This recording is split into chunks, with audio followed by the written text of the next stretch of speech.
आइए देखते हैं 10वीं क्लास के विद्यार्थियों के लिए प्रतिस्थापन विधि से हल करना है। 3x/2 माइनस 5y/3 बराबर -2 और x/3 प्लस y/2 बराबर 13/6। चलिए देखते हैं बिना देर किए हुए कि ये कैसे बनेगा। ठीक है, 3x/2 माइनस 5y/3 बराबर -2। आगे इसको बढ़ाते हैं। देखिए, हर को हर के साथ मल्टीप्लाई कीजिए, 2 तिया 6, फिर ये क्रॉस मल्टीप्लाई कोना से कोना ना, 3 तिया 9x माइनस 5 दूना 10y बराबर -2। फिर आगे का लाइन क्या करेंगे, देखिए ऊपर जो है वो जैसे है वैसे उतारिए, ऊपर वाला को है ना, क्या है 9x माइनस 10y बराबर ये जो है बॉर्डर पार भेजिए बराबर के दूसरे साइड, तो भाग में है गुना में हो जाएगा, यानी कि 6 दूना 12। इस तरह से ये हम लोगों के लिए मिला समीकरण पहला। अब जाते हैं तथा दूसरा वाला क्या है, देखिए x/3 प्लस y/2 बराबर 13/6। चलिए इसको सोल्व करते हैं। तो 3 दूना 6, जैसे ऊपर वाला किए थे, 3 दूना 6। अब कोना कोना गुना करना है, 2 और x गुना कर दीजिए 2x प्लस 3 से y को गुना कीजिए 3y बराबर 13/6।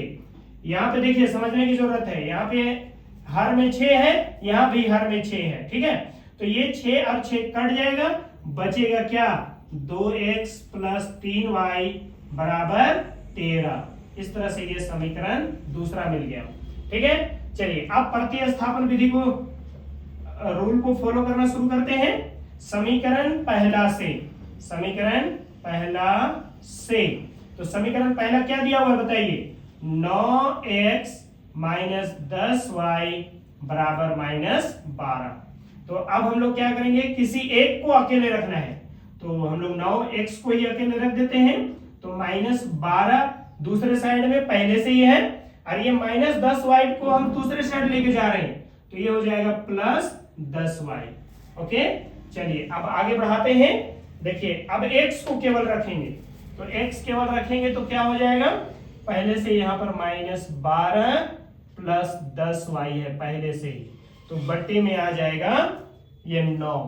ठीक है, इस तरह से ये मिल गया समीकरण तीसरा। x जैसे ही अकेले हो गया, हम लोग उसको समीकरण तीसरा मानेंगे। अब आगे देखते हैं ये कैसे बनेगा। x का मान समीकरण किस समीकरण में रखेंगे, दूसरा में रखने पर। चलिए बढ़ाते हैं इसको आगे, समीकरण दूसरा में रखने पर, तो समीकरण दूसरा क्या है, 2x प्लस 3y बराबर 13। तो 2 के जगह पे 2 और x के जगह पे ये पूरा लिखना होगा, -12 प्लस 10y बटे 9।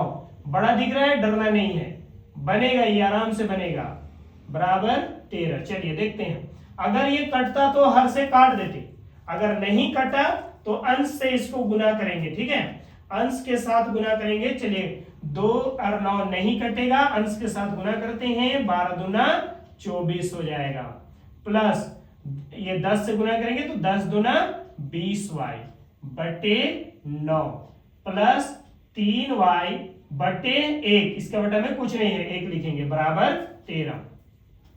चलिए हल करते हैं। हल करने का जो तरीका है, 9 1 का 9, हर को हर के साथ गुना कर दीजिए, उसके बाद अंश वाला को कोना से कोना गुना करना है ना, तो ये जब 1 से गुना होगा तो जैसे है वैसे ही उतारना है, -24 प्लस 20y, और इधर से जब गुना करेंगे 9 तिया 27y बराबर के बाद क्या है 13।